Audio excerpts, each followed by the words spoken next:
Hey guys, it's Micah, and for Chapter 2's 1-year anniversary, I'm going to reveal to you 10 lost secrets from Poppy Playtime Chapter 2. We'll be discovering everything from deleted scenes, lost locations, to over a dozen unused characters. Keep in mind this list does contain major spoilers for Chapter 2, so if you haven't played it yet, go play it, and then come back. You have been warned. Before we start, I want to let you know we're doing a giveaway for 10 copies of Chapter 2. More information on how to win your free copy later in the video. Now without further ado, let's get into it.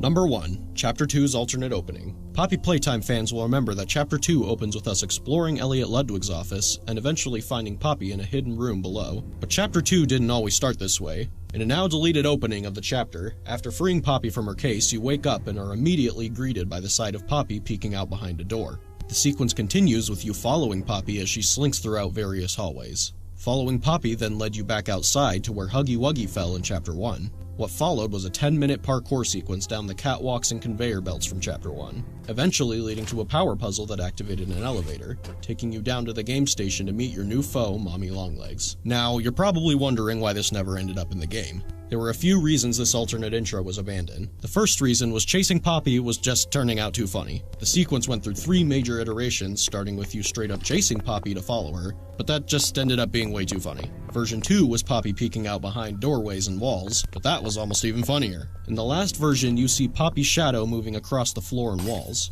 This version was definitely the creepiest iteration, and it's the one we ended up sticking with for quite a long time. But in the end, it was abandoned for just feeling a little too cheesy. The second reason was simple. It was too long. You went through a 10-minute parkour sequence and a wild goose chase without really learning or seeing anything interesting, which leads us to the final reason for the scene's abandonment. Mommy Longlegs had no mention or build-up. To fix these shortcomings, we completely redid the intro sequence. We first added Elliot Ludwig's office to the sequence so you had an interesting location to explore. We then changed following Poppy to Poppy talking to you to make her a relatable character instead of just a cheesy horror doll that you follow around. Then we added a scene forcing you to watch Poppy be kidnapped before your eyes to build up the threat of Mommy Longlegs. And finally, we had you jump down a slide rather than jump down catwalks for 10 minutes. In the end, these changes are why the alternate opening of Chapter 2 never saw the light of day.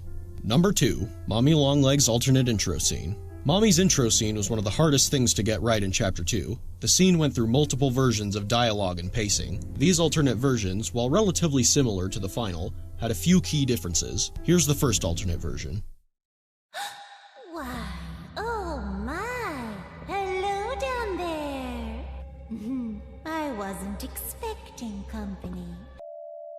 Always tells Mommy when guests are on their way down. Didn't this time.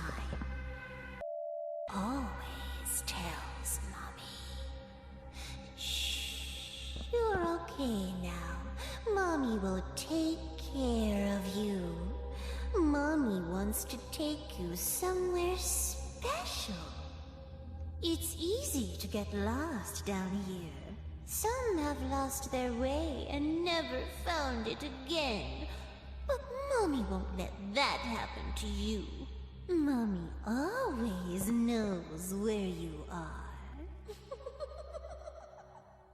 So yeah, in this version of the scene, there were a few key elements missing from a storytelling standpoint. 1. Mommy's introduction to the story didn't influence anything about your current objective. 2. The player had no reason to feel threatened by Mommy Longlegs because she had no prior build-up at the time. So we addressed some of these issues in version 2. Why, oh my! Hello down there. I think you lost this. Do you want it back? No, of course not. Though Mommy assumes this is something you want back.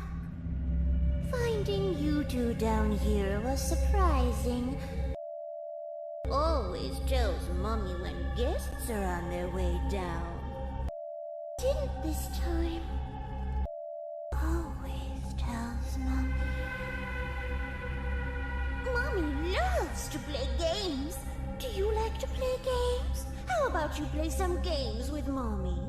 Oh, you don't have to. Mommy can just keep little Miss Poppy if you don't want her. But Mommy already knows you love to play. Some have lost their way and never found it again. But Mommy won't let that happen to you. Mommy always knows arms where you are. So this version addressed one of the big issues. Mommy now kidnaps Poppy to give the player a motive to play Mommy's games. But then we realized something. The player doesn't even need Poppy. Who cares if she's kidnapped? So Mommy showing up still didn't affect your current objective. So here's what we did to solve it. We had Poppy be the only one who knows the train code, so now you need her to escape. We also added that scene where Mommy comes out of nowhere and pulls Poppy down into the abyss. Problem solved. Now, Mommy steals your only way of escape, and watching Mommy kidnap Poppy makes her introduction all the more threatening. Number 3. The game station's lost designs. Fans will remember that the game station features a giant mural of Mommy Longlegs, a playground for the kids, and entrances to the station's 3 main games. But it didn't used to be this way. The original design of the game station was absolutely massive, and featured a mural on the roof with a giant sun and moon illuminating the station. Although it looked jaw-dropping, there were 2 major issues. It was unrealistically big and was completely empty. It didn't seem like it could have been a real functioning location for kids. The second version featured a new design for the sun and moon, and a lot more color in the room to make it more inviting for the kids who'd visit. However, it was still completely empty. So we went back to the drawing board, keeping in mind what a place like the game station would need to be a fully functional and realistic location. In the end, we shrunk the room, added a big playground for the kids to play in while they waited for their turn in the games, added structural supports for realism, catwalks for Playtime Co. employees to observe the things going on, and of course, added some classic Playtime Co. style branding. Number 4. Musical Memories lost design. Musical Memory used to have a much different aesthetic than it currently does. In the original version, the walls were completely covered in TV screens of various sizes that would display the name of the button that you're supposed to press, and the buttons you press during the game used to be suspended by big mechanical arms. The reason this design was abandoned was fairly straightforward. The aesthetic was too high-tech looking for Playtime Co. The array of TVs and mechanical arms made the room feel closer to a spaceship than a toy factory. On top of that, we also decided that we wanted to include an area where Mommy Longlegs could watch you play, and that just wasn't going to work in a curved room with a bunch of TVs.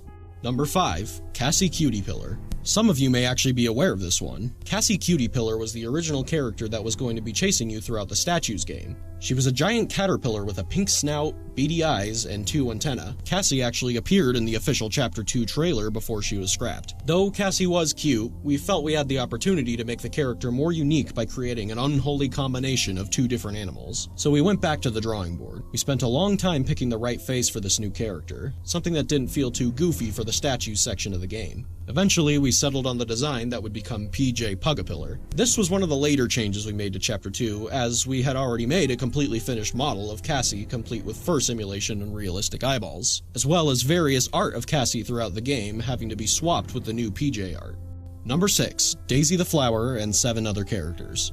This is probably the most well-known one on the list. Very similar to Cassie Cutie Pillar, Daisy was the original character that was going to be lowering towards you during the musical memory game. She was a flower marionette suspended on strings with a very unsettling face. Like Cassie, Daisy also appeared briefly in the trailer for Chapter 2. Daisy was abandoned because we wanted a character with more theming, and a way to alert the player that death was getting closer and closer. And this is where things got difficult. We went through 7 completely different character concepts for the musical memory toy. A monkey, a clown, a fox, a princess, a bluebird, another bird, a ballerina bird, and finally, a bunny. We liked the bunny because he had great theming with his symbols and clothes, as well as his symbols serving as a great audio tool as you hear him descending upon you in musical memory. After a few slight design tweaks and color variations, we finally got the Bunzo bunny we all know today. Daisy the Flower wasn't completely absent from Chapter 2, however, as we see various art and posters of her throughout the game, as well as a full cardboard cutout with voice lines from Daisy. Number 7. Mommy Longlegs alternate designs. Mommy Longlegs went through dozens of designs before she became the noodly pink maniac we all know today. 2 of these scrap designs actually show up in Chapter 2 as old blueprints for Mommy Longlegs. Her first design was a noodly plush doll with button eyes. It was cute, but that was the problem. The design wasn't eerie enough. A few other things on top of that was she looked too young for her name to be Mommy, she didn't have enough resemblance to a spider for her Longlegs pun to make sense, and we wanted to try making her a plastic toy to make her feel more unique from Huggy Wuggy. For the next designs, we really tried to push the spider look, as well as make her appearance a bit more creepy. She did look like a spider now, but too much so, to the point where we didn't think it would be realistic for Playtime Co. to create a toy like her. Another issue was this design didn't necessarily look like a toy at first glance either. The next designs really tried to push the creep factor in the face, and reel back a bit on the spider elements. This design pass is also where we came up with the idea of Mommy having limbs that could stretch. Originally, her limbs were going to extend in the form of plastic tubes, similar to the way a lightsaber toy might extend. This design was scrapped because of the challenge of making her limbs bend while also being made of extending plastic tubes. The variation of colors also made her design feel too sporadic and complex. To solve these problems, we came up with the concept of elastic plastic, a substance that Playtime co-created that can stretch like rubber but also retain its shape and position. We also simplified her color pattern and gave her a spherical waist similar to a spider's abdomen. We concepted a few alternate designs after this one with more spider-like features, however, the problem from before still persisted that it was too spider-like and creepy for Playtime Co. to have realistically made. Number 8. The 6 Lost Toys. From the beginning of Chapter 2, we knew we wanted to have new toys present in each of the games in the game station. These became Bunzo Bunny, the Mini Huggies, and PJ Pugapillar. But before those were made, we had 6 different potential characters created to fill these roles. Jolly Clown, who went through a few design iterations, Lovebug, who actually appears in Chapter 2 as a rejected toy, Psydog, a robot dog toy, Sunny Buddy, who also appears as a rejected toy, Lily the Frog, a frog on roller skates, and Monster Truck. That one kinda speaks for itself. Number 9. The Quality Control Room and the Production Room. In Chapter 2, before entering Musical Memory, we take a detour to the molding room where you create the green electric hand. In an early version of the chapter, every game you go to was going to be paired with a factory room similar to the molding room. Whack-A-Wuggy had the production room, and Statues had the quality control room. These rooms were never implemented into the game and were scrapped during the concept phase because they just seemed like unnecessary filler. Number 10. Mommy Longlegs' death scene. One of Chapter 2's most infamous moments is the death of Mommy Longlegs. After minutes of running away from Mommy, you're backed into a corner with no way out. But just as all hope seems lost, you pull down a lever that activates a grinder. Mommy's arm is pulled into the grinder and she desperately tries to escape, screaming for her life as she's slowly crushed to death. Now, you wouldn't think it, but there was actually quite a bit of debate behind the scenes about how Mommy should be pulled into the grinder. In the alternate version of Mommy's death, her head is actually pulled inside and grinded to a pulp, leaving her lifeless lower half to fall onto the floor. Here it is.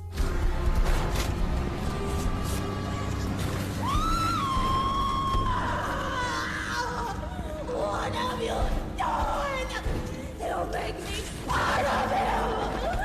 You can't do this to me!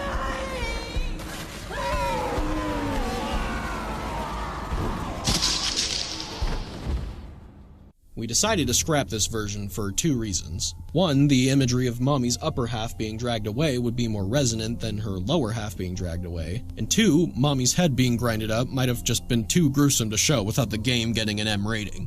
So there you go. Those were 10 lost secrets in Poppy Playtime Chapter 2, and in honor of Chapter 2's anniversary, we're doing a giveaway for 10 free copies of Chapter 2 on Steam. Click the link in the description below if you want to enter. Chapter 2 is also on a huge sale on PC and mobile on these dates, so if you haven't played Chapter 2 yet, now's your chance. Make sure to like and share the video if you enjoyed what you saw.